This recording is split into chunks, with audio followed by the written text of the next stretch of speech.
अरे वो होते ही नहीं है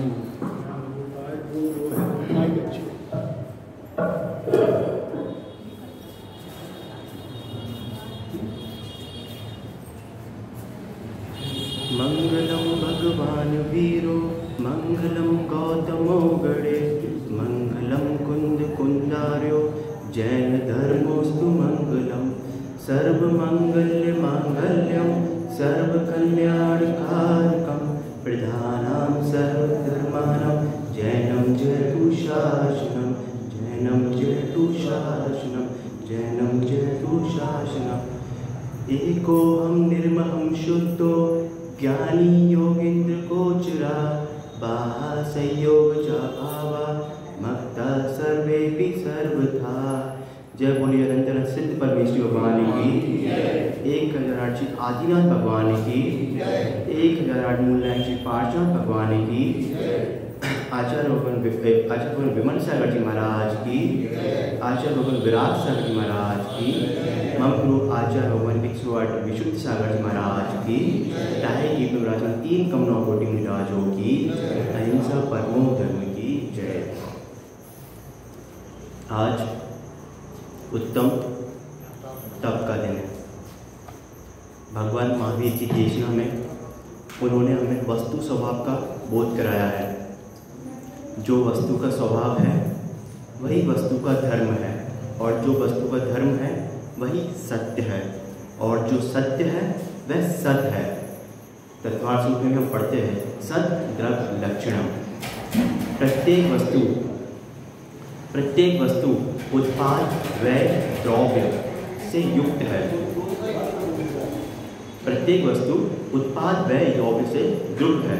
चाहे शरीर, इस शरीर में भी प्रति क्षण उत्पाद हो रहा है, नई पर्याय बन रही है, पुरानी पर्याय का विनाश हो रहा है, उत्पाद हो रहा है, व्यय हो रहा है और द्रव्य से युक्त है।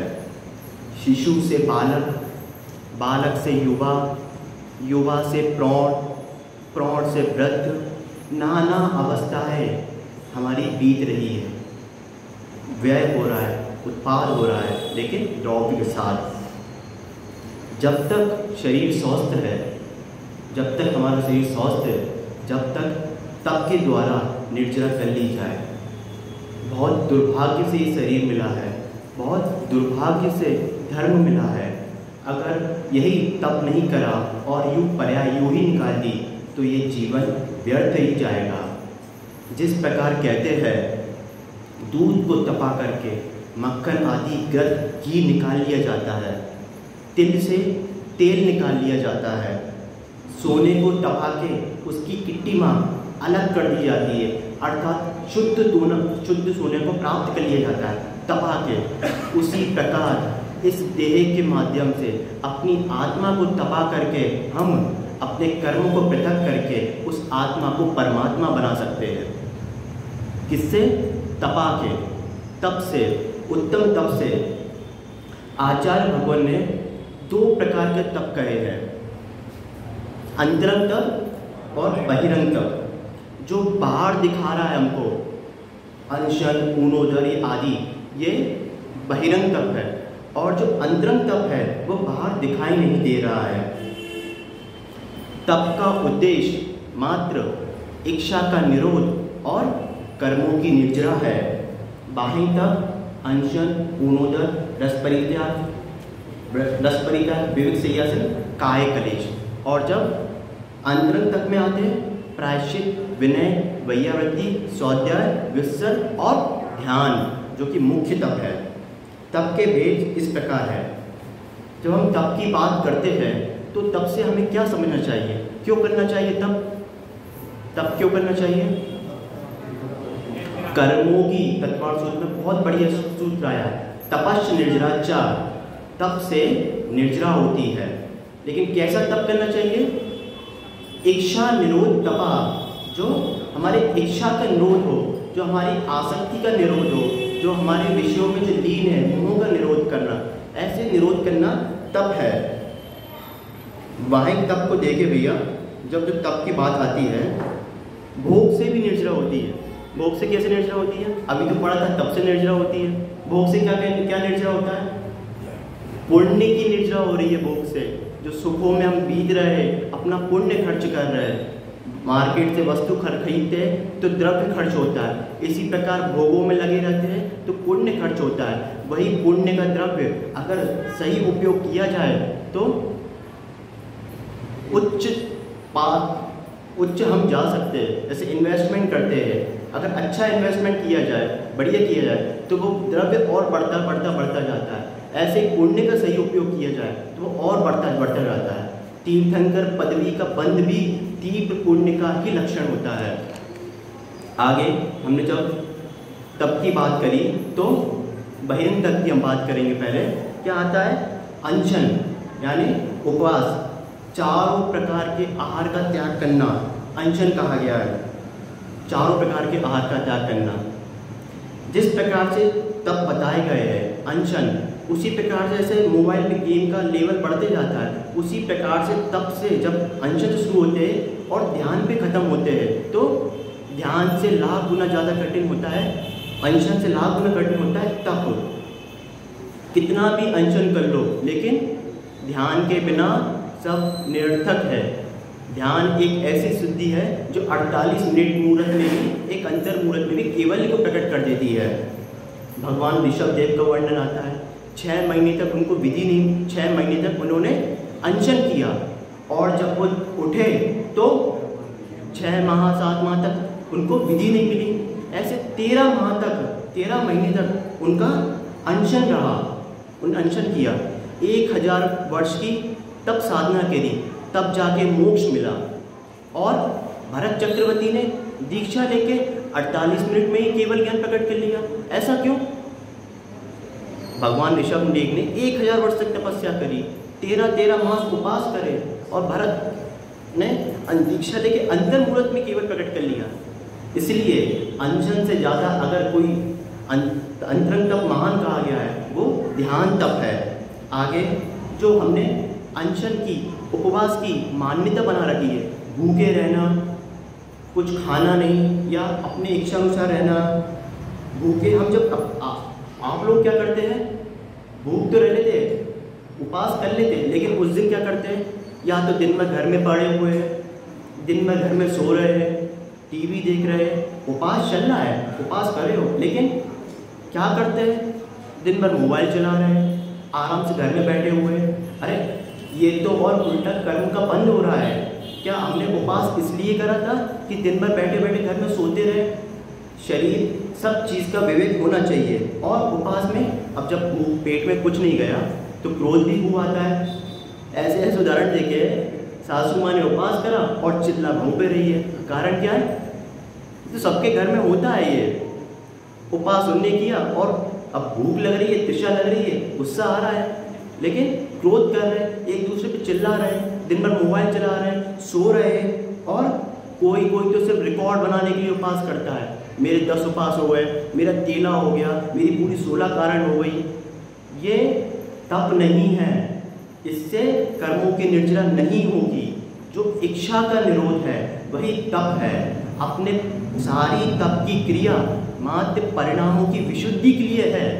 चाहे वो पूजा हो, चाहे वो कोई सी भी क्रिया हो, मात्र परिणामों की विशुद्धि के लिए है और उसी विशुद्धि से निर्जरा होती है। आगे अनंत कसाई कर लेते, निर्जरा नहीं उल्टा बंद ही हो रहा है। उपवास का उद्देश्य क्या है? बंद करना कि निर्जरा करना? निर्जरा करना, लेकिन हम उल्टा बंद कर लेते हैं। बुद्धिपूर्वक इसलिए कहा गया है, जो भी क्रिया करे अपनी बुद्धिपूर्वक करे, विवेकपूर्वक करे। अगर पूजा भी करते हैं तो धूप क्यों चढ़ा रहे हैं? हमारे अष्ट कर्म का नाश हो। दीप क्यों चढ़ा रहे हैं? हमारा मोह अंधकार विनाश हो, केवल ज्ञान प्राप्त हो। अक्षय चढ़ा रहे हैं, हमें ऐसा अक्षय पद मिले, मोक्ष पद मिले, जिसको पाने के बाद दोबारा क्षय नहीं हो, ऐसा अक्षय हो। मूल इतना है, जो भी क्रिया करे विवेक से करे, जागृत करे, बुद्धिपूर्वक करे। इधर की थाली उठा के इधर रख देना ये क्रिया नहीं है, इससे पुण्य नहीं होगा। अब जब अगले तप की बात करते हैं तब क्या आता है? अभी हमने क्या पढ़ा? अनशन, उपवास। अब ऊनोदर। ऊनोदर किसे कहते हैं? अपनी भूख से कम खाना, उसे ऊनोदर कहते हैं। और हम लोग क्या करते हैं? एक आसन में हम लोग क्या करते हैं, दूनोदर। अब ऐसे खाते एक टाइम है, लेकिन मालूम है ना शाम को कुछ मिलेगा नहीं, शाम को कुछ मिलना नहीं है, इसलिए शाम का भी एक ही टाइम खा लो। शाम को पानी भी नहीं पीना भैया, जो करना हो अभी कर लो। शाम का कुछ नहीं है, सुबह का नाश्ता और शाम का भोजन भी हम उस एक आसन में ही कर लेते हैं। हमारा होता है पूर्णोदर। धन्य है ऐसे मुनि महाराज जो पूर्णोदर व्रत का पालन करते हैं। पूर्णोदर, अच्छा आप बताओ उपवास ज़्यादा कठिन है कि पूर्णोदर ज़्यादा कठिन है? मैं राकेश भैया, उपवास ज़्यादा कठिन है कि पूर्णोदर ज़्यादा कठिन है? पूर्णोदर बहुत ज़्यादा कठिन होता है। पूर्णोदर, अब आप सोचिए जिसने भूख की तृष्णा, भूखा व्यक्ति भैया विवेक नहीं होता है, कुछ भी खा लेता है, कब कैसा भी खा लेता है, बख्श अवक्ष का बोध नहीं होता है। अब भूखा जो व्यक्ति है, अब आहार के लिए हमारे साधु लोग गए, पूर्णोदर लेने के लिए जाते हैं, सामने इतनी चीज़ें रखी है, सब चीज़ें रखी है, लेकिन तब भी एक रोटी का नियम ले लिया। हजारों प्रकार के मिष्ठान है, 56 प्रकार के भोग है, तब भी उनमें से एक मीठा ले लिया। ये बहुत ही बड़ी तपस्या है। पेट की अग्नि और अपनी थाली से सीमित इतने 56 भोग रखे, सिर्फ दाल रोटी खा के उठ जाना, बगल में ही पनीर, शाही पनीर और नाना प्रकार के भोजन रखे, लेकिन पूर्णोदर व्रत का पालन करना, सीमित खाना, अपनी भूख से कम खाना। और इसको विस्तार से समझे हम तो माताओं, जैसे आप लोग सीरियल तो देखते ही हो, जो आप लोग टीवी वगैरह देखते हो, कोई सा भी सीरियल देखते हो और उसका जब एंड हो जाता है और कोई बढ़िया कंक्लूजन होता है, तो आप क्या अगले दिन का इंतजार करते हो और दिन भर वही सोचते रहता है, अब अगले दिन। और कोई आपसे मना कर दे, नहीं आप अगले दिन नहीं देखोगे। फिर कोई सी मूवी आई, उदाहरण के तौर पे बाहुबली जैसी मूवी आई, बढ़िया उसका देखा, एक पार्ट देखी, बहुत फेमस थी वो, एक पार्ट देखी और फिर क्या कह दिया, फिर यही सस्पेंस चलता रहा, क्या कटप्पा ने बाहुबली को क्यों मारा, और फिर आपसे ये बोल दिया जाए दूसरी मूवी आपको नहीं दिखाएंगे हम। एक साल तक व्यक्ति सस्पेंस पे रहा, ऐसा क्यों किया, और जब बोल दी जाए दूसरी नहीं दिखाएंगे। बढ़िया क्रिकेट मैच चल रहा है इंडिया पाकिस्तान का, एक इनिंग दिखा दी, दूसरी में कह दी भाई साहब दूसरी नहीं देखने देंगे हम आपको। भाई इससे बढ़िया तो दिखाते ही नहीं। अब इतनी इच्छा हो गई, लालसा हो गई, पाकिस्तान इंडिया पाक का मैच चल रहा है और आप कह रहे हो अब आखिरी ओवर मत देखो। ऐसे ही पूर्णोदर, सब कुछ रखा हुआ है हमारे पास, कितना बड़ा त्याग है। उपवास में तो क्या किया आपने, इसको समाप्त कर दिया, ठीक है मानसिकता बना ली, आज भोजन नहीं करना, आज मेरा त्याग है, अब मैं अगले टाइम ही करूँ। पूर्णोदर, पेट की अग्नि ऐसी धधक रही है, सामने 56 प्रकार के भोग रखे हुए हैं, लेकिन सिंपल सी में 2 रोटी दाल खा के आ जाना, भूख से कम खा के आ जाना। एक दिन करके देखना, एक दिन करके देखना ये कि भूख की जब अग्नि धधक रही हो, सब कुछ रखा हो और 2 रोटी दाल खा के आ जाना। पूर्णोदर उपवास से भी बड़ा व्रत कहा गया है। इसलिए फिर तीसरा कौन सा व्रत आता है हमारा, वृत्ति परिसंख्यान। ये क्या है, वृत्ति परिसंख्यान क्या है, विधि पूर्वक हमारे मुनि महाराज जो विधि लेके निकलते, आखड़ी लेके निकलते, एक एक लौंग की विधि ले ली, एक एक इलायची की विधि ले ली। ये क्या है, अपनी तपस्या करना, अपने भाग्य को देखना, स्वयं की परीक्षा करना। ऐसे देखने में नहीं आता कि महाराज एक इलायची लेके निकले, क्या उन्हें मालूम है, उन्हें क्षमता से निकले। अगर बहुत हद तक मालूम भी होता है ये नहीं मिलेगी, लेकिन उनका व्रत है, संयम है, तप है, वो तो इसी उद्देश्य से निकले कि उपवास ही है मेरा आज, लेकिन स्वयं की परीक्षा करना, ये वृत्ति परिसंख्यान है। फिर रस परित्याग। रस परित्याग क्या होता है, षट रस का त्याग करना। षट रस कौन कौन से ज्यादा, शक्कर, घी, नमक और दूध, ये जो आते हैं ये षट रस है। आप कल्पना कीजिए नमक का त्याग कर देना, खाने का क्या है, नमक के बिना कोई टेस्ट है क्या, नमक हटा देना, मीठे से भूरा हटा देना, और इसमें आचार भगवान, आचार्य बड़े आचार्य विद्यासागर जी का तो शुरू से ही लगभग 1 रस या 2 रस का ही है शायद, पूरा 5 रसों का त्याग है उनका। हाँ, बस घी लेते। अब आप सोचो, नमक का त्याग, भूरे का त्याग, दूध का त्याग, मात्र घी ले रहे हैं। आप कभी खा के देखें उबली लौकी और रोटी। अब 10 दिन तो काम चला लेते हो, चलाने पड़ते हैं, लेकिन क्या जीवन अपना काट सकते हो ऐसे? रस परित्याग भैया, सब्जी लेती ही नहीं है। आप कल्पना करके देखो भैया, रसों का त्याग कर देना, खाने का मूल नमक है उसी को हटा देना। ऐसे आचार्य विशुद्ध सागर जी, हाँ, जब आचार्य भगवान विशुद्ध सागर जी ने आचार्य भगवान विद्यासागर जी के दर्शन किए थे, उसी समय उन्होंने नमक का त्याग कर दिया था। और अभी जो बहुत शायद कम लोगों को मालूम है, अभी संवेद शिखर में ललित कूट पे उन्होंने भूरे का भी त्याग कर दिया, उन्होंने भूरे का भी त्याग कर दिया। अब आप सोचो भैया कि रसों का त्याग अभी आप कभी करके देखो कि यार नमक नहीं लेना मेरे को, वैसे भी सिर्फ 10 दिन नहीं, साल में 10 दिन नहीं, वैसे भी उसका करके देखा करो। मुनि आगे क्या आता है? इसके बाद रस परित्याग के बाद क्या आता है? विविक्त सय्यासन। ऐसी सैया पे एक करवट से 3-4 घंटे की नींद लेना। दूसरा करवट भी लेना होता है ना, तो पहले मार्जिन करना पड़ता है कि मेरे दूसरे करवट लेते समय कोई जीव नहीं आ जाए, कोई जंतु नहीं आ जाए, मेरी प्रमाद क्रिया से किसी जीव का घात नहीं हो जाए। ये क्या है? विविक्त सय्यासन, चटाई पे सोना। हम लोग क्या करते हैं, जब तक बढ़िया मखमल और रुई और इन सब की गद्दे नहीं मिले, एसी नहीं मिले, पंखा नहीं मिले, गर्मियों में रात काटना मुश्किल हो जाती है, ठंडों में बढ़िया रजाई नहीं मिले तो नींद नहीं लगती है। अब आप सोचो, एक करवट से, एक आसन से अपनी नींद निकाल देना कितना बड़ा तप है। आगे काय कलेश करना, शरीर को तपाना। कैसे तपाना? शरीर को अपन क्या, जो मिथ्या दृष्टि है वो शरीर को ही अपना मानता है, लेकिन यहाँ पे शरीर से अपनी आत्मा को तपाना, उसकी निर्जरा करना, उस इच्छा का निरोध करना, ये काय क्लेश तप है। हम लोग उपवास वगैरह खूब करते हैं। उपवास का अर्थ क्या है? उपवास का अर्थ क्या है दादा? उपवास यानी उप यानी नजदीक, वास यानी रहना, नजदीक रहना। किसके? अपनी आत्मा के, अपने स्वरूप में, इसके स्वरूप में नजदीक रहना। लेकिन होता उल्टा ही है, जो अपने चर्चा किया ना, क्रोध वगैरह, दिन भर सोना, दिन भर मोबाइल, पर से नजदीक रहते हैं, स्वयं से दूर ही रहते हैं। ये 6 प्रकार के जो हमने देखे, ये बहिरंग तप थे। अब हम आगे अंतरंग तप की बात करेंगे। जो अंतरंग तप है वो पहला कौन सा आता है? प्रायश्चित, विनय विजयवृत्ति, स्वाध्याय, विस्तृत, ध्यान तप। ये ध्यान, ये प्रायश्चित की बात है। उत्कृष्ट तप कहा गया है प्रायश्चित को, अपने दोषों को किसी श्रेष्ठ गुरु के सामने, जो श्रेष्ठ हो, जो आपके दोष को आप अपने तक ही सीमित रखे। जैसे हमारे आचार्य भगवान विशुद्ध सागर जी, बड़े आचार्य विद्यासागर जी, ऐसे श्रेष्ठ गुरुओं के पास जा करके अपनी आलोचना करना, प्रतिक्रमण करना, उनसे प्रायश्चित लेना कि हे भगवान, मेरे से ये भूल हो गई थी, लेकिन अपनी भूल को पहले स्वीकारे तो।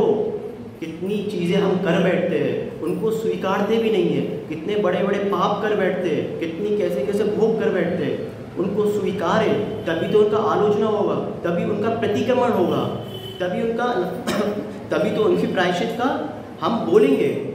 उसको पहले स्वीकारे। अंतिम श्वास के पहले निकलते भैया कहा जाता है, अगर श्रेष्ठ समाधि भी करनी हो तो अपने जो भी दोष हो, जो भी पाप हो, जो भी आपने अपने जीवन में अशुभ करा है, अपने गुरु के सामने, सबका कोई ना कोई गुरु तो होता ही है, अपने गुरु के सामने एक बार उसकी आलोचना करके उनसे प्रायश्चित जरूर लीजिएगा। और अगला क्या आता है? विनय तप। विनय को तप कहा गया क्यों? विनय को तप क्यों कहा गया है? मूलाचार में विनय को मोक्ष का सीधा कारण बताया है। इसमें 5 प्रकार की विनय आती है। 5 प्रकार की विनय कौन कौन सी? वाचना, प्रक्षना, अनुविनय, स्वाध्याय। जो 5 प्रकार की विनय आती है वो ज्ञान विनय, दर्शन विनय, चारित्र विनय, तप विनय, उपचार विनय। किसी ज्ञानियों की विनय करना, कोई चारित्र वाले मुनि महाराज महाव्रती, उनकी विनय करना, तप विनय जो तप से युक्त है उनकी विनय करना, उपचार से अपने गुरु के श्रेष्ठ लोगों की विनय करना। लेकिन ईर्ष्या जब होती है, न छोटा दिखता है न बड़ा दिखता है, प्रतिस्पर्धा होती है तो कोई नहीं दिखता। विनय भी एक तप है और सीधे सीधे मोक्ष का द्वार कहा गया है। विनय से ही संयम, तप और ज्ञान। जब तक विनय नहीं होगी, गुरु के आगे विनय नहीं होगी तो ज्ञान मिलेगा क्या? संयम तप भी नहीं प्राप्त कर पाओगे। अब आगे जो हम व्रत की तप की बात कर रहे हैं उसमें बैया वृत्ति। बैया वृत्ति क्या है? संयम में आने वाली बाधाओं को दूर करना। किसकी बाधाओं को दूर करना? मुनि महाराज की जब बैया वृत्ति करते हैं, दिन भर उनका तप रहता है, वो बैया वृत्ति उनकी तो चल ही रहा है, लेकिन उस बैया वृत्ति से हमारी तपस्या भी चल रही है, हमारी निर्जरा भी हो रही है, हमारा भी तो तप हो रहा है उसमें। ये बैया वृत्ति तप है। फिर आगे स्वाध्याय आता है, स्वाध्याय तप, वो तो सब जानते ही हैं। पंचम काल में अगर राजीव भैया, पंचम काल में अगर किसी परम तप कहा गया है तो वह स्वाध्याय है। स्वाध्याय को ही परम तप कहा गया है। उसमें 5 प्रकार के स्वाध्याय आते: वाचना, प्रक्षारण, अनुपेक्षा, आमनाय, धर्मोपदेश। अभी क्या चल रहा है? धर्मोपदेश। इसमें हमारी निर्जरा हो रही है कि नहीं हो रही है? हमारी भी निर्जरा हो रही है, आपकी भी निर्जरा हो रही है। क्यों? ये तप है। स्वाध्याय तप है, धर्मोपदेश तप है। 2 घंटे ऐसे बैठे भी है, 1 घंटे ऐसे भी है, ये भी तपस्या है। कुछ मत करो, 1 घंटे शांति से, मंद कसाय से, भद्र परिणाम से बैठे रहो, किसी कसाय मत करो, आर्त रौद्र ध्यान मत करो, तब भी आपकी निर्जरा चल रही है। कुछ ना करना, लेकिन सबसे बड़ा काम ही है कि कुछ ना करना। मतलब कितना कहा गया है भैया, तपस्या के लिए ज़्यादा कुछ नहीं करना पड़ता, अपने ही परिणाम, अपनी ही बुद्धि को आर्त रौद्र से हटा करके धर्म ध्यान में लगाना, उसी को तपस्या कहा गया है। अभी भी हम लोगों की तपस्या चल रही है, अभी निर्जरा चल रही है हम लोगों की। धर्म उपदेश हम सुन रहे हैं, शांति से बैठे, मंद परिणाम से बैठे, विशुद्धि बन रही है। ये क्या है? तपस्या, निर्जरा। 5 प्रकार के स्वाध्याय हमने पढ़े। धर्मोपदेश। आजकल व्यापार में भी हम देखा जाए भैया, आज कितना बढ़िया साधन है। प्रवचन में, घर में बैठे बैठे, व्यापार में बैठे बैठे हम आराम से तपस्या कर सकते हैं। मुनि महाराज के प्रवचन लगा लिए, बुक्स पुस्तक नहीं है, बढ़िया प्रवचन लगाते। मूल क्या है? अपने उपयोग को संभालना, अपनी विशुद्धि को बनाना। कितना बढ़िया साधन है। बढ़िया विशुद्ध वाणी पे आचार्य भगवान के कोई भी इतने जो आप प्रिय हो, प्रमाण सागर जी के, आचार्य भगवान विशुद्ध सागर जी के, किसी के भी आपने बढ़िया प्रवचन लगाए।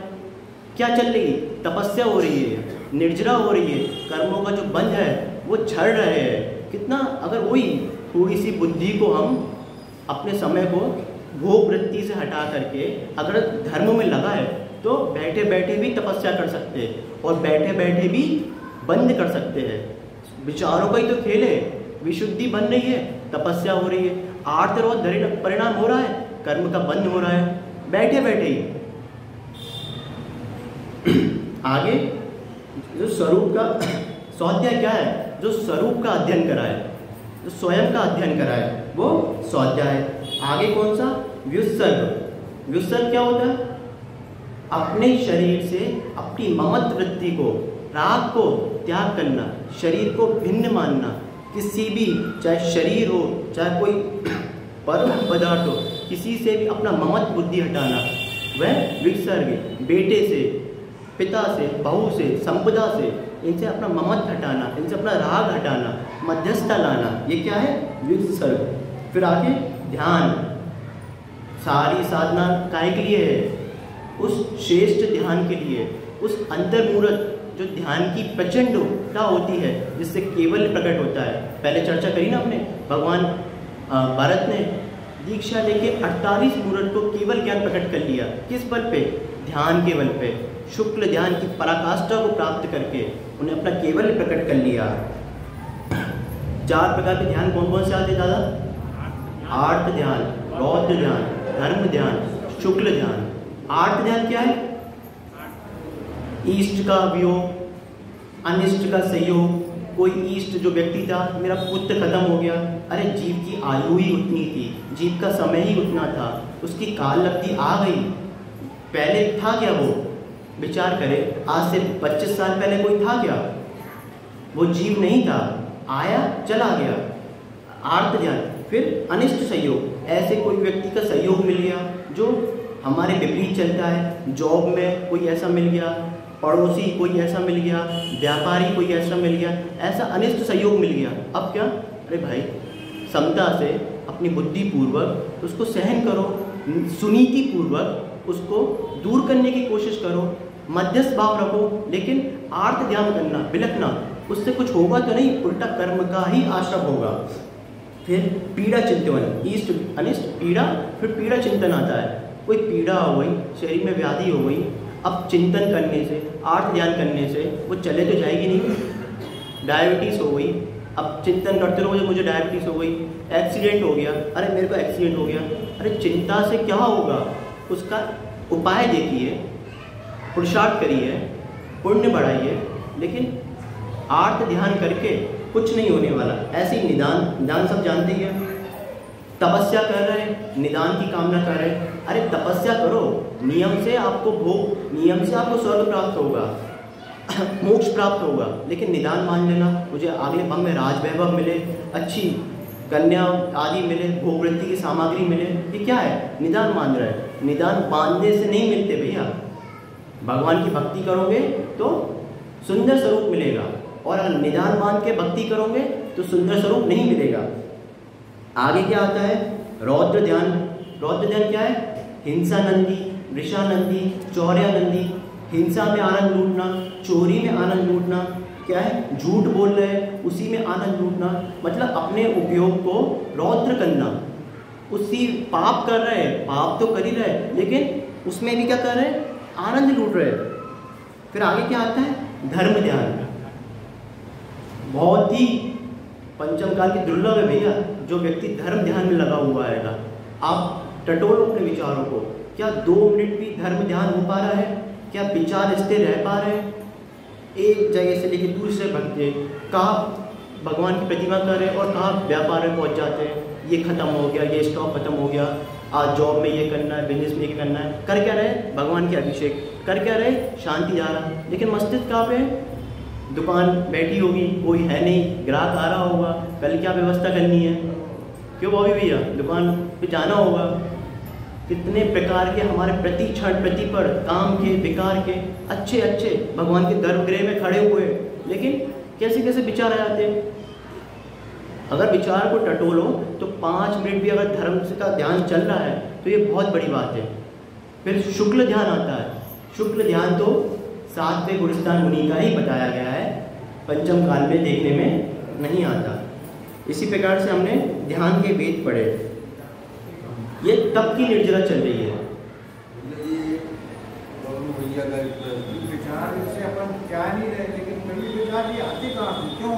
ये अपने अनादि से संस्कार रहे, अब भोग वृत्ति रही है।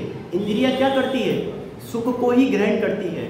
रसना बढ़िया खाने को दे दो उसको ग्रहण करेगी, स्पर्शन बढ़िया चीज़ दे दो, नेत्रों को बढ़िया दिखाओ, ये इंद्रिया सुख को ही ग्रहण करती है जब तक इसको नियंत्रण नहीं करा। अशुभ विचार आएंगे। हमारा दिन भर का रूटीन देखे तो अशुभ प्रवृत्ति में तो है ही। 24 घंटे में से हम कितना समय व्यापार को दे रहे हैं, फिर गृहस्थी में दे रहे हैं, अपने लिए स्वयं के लिए कितना समय निकाल रहे हैं, बताओ। हाँ, तो आप मुझे ये बताओ, आप स्वयं के लिए समय कितना निकाल रहे हो। प्रवचन में आए आप 30 मिनट प्रवचन के लिए, अभी वो भी 10 लेक्चर में आ रहे हैं, बाकी 1440 मिनट होते हैं एक दिन में, और उसमें से 30 मिनट आप सिर्फ धर्म के लिए निकाल रहे हो। बाकी के क्या कर रहे हो, 24 घंटे में से 30.5 घंटे क्या कर रहे हो। और फिर आप ये कामना करो कि दिन भर हमको ऊट पटांग विचार नहीं आए, हमारा धर्म ध्यान लगे रहे। अरे आप ही धर्म में कितने लगे रहे, और उसी आधे घंटे में से आपने कितना धर्म करा। उसी आधे घंटे में आपको व्यापार के विचार अभी आए कि नहीं आए, गृहस्थी के विचार आए कि नहीं आए, और फिर आप कहो कि ये विचार क्यों आ रहे हैं। अनादि से ही हमने भोगों को भोगा है, वही संस्कार लिए है, अपने आत्मस्वरूप को नहीं जाना। क्यों हम दर दर भटक रहे हैं। अगर भेद विज्ञान होता, शरीर को भिन्न माना होता, आत्म कल्याण के लिए पुरुषार्थ किया होता, तो क्या ये विचार आते। हमारे मुनि महाराज भी है, नग्न अवस्था में रहते हैं, सब जगह विहार करते हैं, अपने चित्त को संभालते हैं। चित्त की विशुद्धि के लिए ही जिनवाणी का पठन पाठन कहा गया है। अपने उपयोग को संभालने ही जिनवाणी को पठन पाठन कहा गया है। इस पंचम काल में हम अपने मस्तिष्क को नहीं संभाल सकते ज़्यादातर, इसलिए स्वाध्याय को परम तप कहा गया है। निरंतर उस शुभ उपयोग में लगा रहा है, और जब ये शुभ उपयोग लगा रहेगा तभी स्वप्न में भी विचार शुभ आएंगे, और जब अशुभ उपयोग लगा रहेगा तो स्वप्न में भी अशुभ उपयोग ही आएंगे। इसलिए ये प्रश्न नहीं हो कि खोटे विचार क्यों आ रहे हैं, पहले अपने दिन भर की चर्या देखें। आगे ये हमने ध्यान के वेद पर है, तप की बात कर रहे हैं यहाँ पे। लेकिन जो कुतप होता है, हम लोग क्या कर लेते हैं, कुतप एक बहुत बढ़िया कहानी आती है एक राजकुमार की। एक भरतहरि होते हैं और शुभचंद्र होते हैं, दोनों राजकुमार होते हैं, लेकिन दोनों तपस्या करने की ठानते हैं। भरतहरि क्रियाकांड वाले साधु के पास जाता है और शुभचंद्र दिगंबर मुनि भावलिंगी संत के पास जाता है। भरतहरि जब महाराज के क्रियाकांड के पास जाता है वो उनसे शिक्षा लेता है, और शुभचंद्र हमारे दिगंबर मुनि वीतरागी जो हितोपदेशी है, जिनको किसी से राग नहीं है, द्वेष नहीं है, एकमात्र सम्यक दर्शन ज्ञान सम्यक मार्ग बताने वाले, और शुभचंद्र उनके पास जाता है। दोनों खूब साधना करते हैं 12 वर्ष तक। 12 वर्ष तक भरतहरि कहता है, नाथ ऋषि मैंने 12 वर्ष तक सेवा करी, मुझे क्या प्राप्त हुआ? उनके गुरु कहते हैं तुमने अनेक रिद्धियाँ सिद्ध कर ली है, और ऐसा तरल पदार्थ लिक्विड पदार्थ ये तुमने सिद्ध कर लिया है जिसको जहाँ पे भी डालोगे वह सोना बन जाएगा। भरतहरि बहुत खुश हुआ कि वाह, 12 वर्ष की मेरी तपस्या का कितना बढ़िया मुझे फल मिला, ऐसा लिक्विड मिला मेरे को, मैं जहाँ पे भी डालूंगा उसको सोना बन जाएगा। और शुभचंद्र जब भरतहरि को मालूम पड़ता है उसका भाई शुभचंद्र बिना कपड़ों के रह रहा है, जंगलों में रह रहा है, घूम रहा है, फिर रहा है, उसको बड़ा वो होता है कि यार मेरे तो ऐसी ऐसी विद्याओं को धनी हूँ मैं तो पत्थर को सोना बना सकता हूँ, और मेरा भाई नग्न घूम रहा है। वो अपने भाई के पास दौड़ा दौड़ा जाता है, भैया तुम ये क्या घूम रहे हो, चलो मेरे साथ बढ़िया अपने राजपाट में बढ़िया आराम से अपन अपनी जीवन व्यतीत करेंगे। शुभचंद्र कहते भैया तुमने 12 वर्ष तक साधना करी, तुमने क्या पाया? ये तरल ये क्रियाकांड अगर यही सोने चांदी में रमना था तो हम तो वैसे ही राजकुमार थे, क्या कमी थी हमारे पास? तुम तो शुभचंद्र वो भरतहरि कहते भैया आपने क्या किया? आप तो वस्त्रहीन घूम रहे हो, आपने क्या कर लिया ऐसा? आपने कौन सी रिद्धि सिद्धि हासिल कर ली? फिर वैसे मुनि महाराज तो हमारे अनेक रिद्धि सिद्धियों के धनी होते ही है, पर कभी भी उसका उपयोग नहीं करते, उन पर ध्यान नहीं ले आते। लेकिन फिर शुभचंद्र ने बोला तुम्हें अगर यही जानना है तो फिर देखो। उन्होंने अपने पैर की धूल उठाई और उस चट्टान पर पटक दी, पूरी चट्टान सोने की। ऐसे अनेक रिद्धियाँ, चारण रिद्धि, आकाश में गमन करने की अनेक प्रकार की रिद्धियों के हमारे मुनि महाराज संपन्न होते हैं। फिर वो कहता मेरे पास भी ये तरल पदार्थ है, इसको भी आप कहीं भी डालोगे तो ये सोने का हो जाएगा। फिर शुभचंद्र को लेते और उसको फेंक देते, लेकिन उसका प्रभाव कुछ नहीं होता।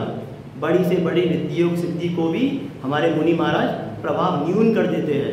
फिर शुभचंद्र कहते भाई ये रिद्धि सिद्धि मोक्ष मार्ग नहीं है, सम्यक मार्ग नहीं है, ऐसी रिद्धि वगैरह तो विकृति की और ही ले जाएगी। एकमात्र सर्वज्ञ की जो देशना है, ये देह अलग है, ये आत्मा अलग है, हम आत्म तत्व है, यही सच्चा मार्ग है, इसको समझना ही सच्चा ज्ञान है। अनेक रिद्धियों की धारी होना कोई किसी प्रकार की सिद्धि नहीं है, वो हमें कर्म को ही बांधेगी, सच्चा सुख नहीं दिलाएगी। ऐसा उपदेश सुन के भरतहरि भी मुनि दीक्षा धारण करते हैं।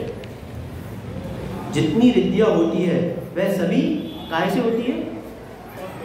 रिद्धि होती काय से होती है? तप से। चाहे चारण रिद्धि हो आकाश में गमन करने की, चाहे व्यक्तिगत रिद्धि हो शरीर को बहुत विस्तार करने की, वह सब तप से ही संबंध है। चतुर्थ काल में ऐसा देखा आता है। चाहे हमारे श्रमण मुनि हो, वह अपनी रिद्धि का उपयोग चमत्कार दिखाने के लिए नहीं करते। अनेक से अनेक रिद्धियों के धनी हमारे मुनि महाराज ही होते। अनेक से अनेक ज्ञान के मना पर्याय ज्ञान, दूसरे के मन की बात जान लेना। यहाँ पे शिखर जी में क्या कौन बैठा है, उसके मन में क्या चल रहा है, देश के बाहर यहाँ तक कि यूरोप अफगानिस्तान में कौन बैठा व्यक्ति, उसके मन में क्या चल रहा है, मना पर्याय ज्ञान से जाना जा सकता है। कुटिल से कुटिल भी विपुलमती मना पर्याय ज्ञान से हमारे साधु लोग जान सकते हैं। अवधि ज्ञान से होने वाली अवस्थाओं को जान सकते हैं, काल में क्या होने वाला उसको जान सकते हैं, किसी व्यक्ति के भूत पर्याय और भविष्य पर्याय का ज्ञान करा सकते हैं। ऐसे ज्ञान होते, ऐसी रिद्धि होते, लेकिन हमारे मुनि महाराज उनका उपयोग अधर्म के लिए, लालच के लिए या किसी चमत्कार को दिखाने के लिए नहीं करते। ऐसे ही चारण रिद्धिधारी हमारे कौन थे? विष्णु कुमार थे। कौन से? विक्रिया रिद्धि थी उनको, विष्णु कुमार को। अपने अंग को कितना बड़ा कर लिया। जब 700 मुनि अकंपनाचार आदियों पे उपसर्ग आया तो विष्णु कुमार को मालूम पड़ा कि मुनियों पे उपसर्ग आया है। उन्होंने क्या किया? सिर्फ और मात्र धर्म की रक्षा के लिए अपनी रिद्धि के उपयोग किया था, मात्र धर्म की रक्षा के लिए। ऐसे ही चारण रिद्धि 2 युगल मुनिराज चले आ रहे हैं और जब वो एक शेर को देखते कि अपने मुख में मृग फंसाया हुआ है, हिरण दबाया हुआ है। कौन था वो शेर? भगवान महावीर का जीव। दोनों रिद्धिधारी मुनि उसको उपदेश देते, हे नाथ, इस सदी में अहिंसा का नाद करने वाले, शादवाद का डंका पीटने वाले, अहिंसा धर्म का प्रचार करने वाले, और तुम अपने मुख में इस हिरण को दबाए हुए हो। इस प्रकार से उसको उपदेश देते, सम्यक करवाते, सम्यक को धारण करवाते उसको। वही शेर कौन बनता है? महावीर का जीव। इसी प्रकार से आज भी हमने कि कहानी सुनी। कौन सी कहानी? सुगंध दशमी पे सुनी थी, जो मनोरमा थी, सूकरी कुकरी आदि पर्याय को प्राप्त हुई, दोपहर में सुनी थी। फिर क्या? तप के माध्यम से ही स्त्री वेद को छेद करके उसने पुरुष पर्याय को धारण करके मुनि व्रत अरुव्रत धारण किया, तपस्या करी और मोक्ष को प्राप्त किया। इसलिए कहते हैं दादा, जब तक शरीर स्वस्थ है, आपको अपने युवापन का मालूम है उसकी कीमत क्या थी? एक बार जरूर देखना, जो आप यहाँ हो, जो हम यहाँ हैं, वो एक दिन आप होंगे और फिर वो बुजुर्ग दादा भी पर्याय को प्राप्त करेंगे। इसलिए कहा गया है, जब तक ये युवा अवस्था है, इंद्रियों में दम है, चलने की शक्ति है, समझने की शक्ति है, बुद्धि काम कर रही है, इस तप को, उत्तम तप को धारण करो। कोरोना में भरोसा नहीं है, कौन कब चले आए। आज दिख रहे हो, आज प्रवचन दे रहे, कल मिले ना मिले। आज युवा देख रहा है, कल मिले ना मिले। जब तक शरीर है, आयु कर्म है, स्वस्थ है, हम क्या करें? तप को धारण करें। बुढ़ापे में हो पाएगा क्या कोई सा तप? दादा आप चल सकते हो अब, जो पहले अपनी युवा अवस्था में 10-10 किलोमीटर दौड़ लगा लेते थे, अब चल सकते हो क्या आप? क्यों?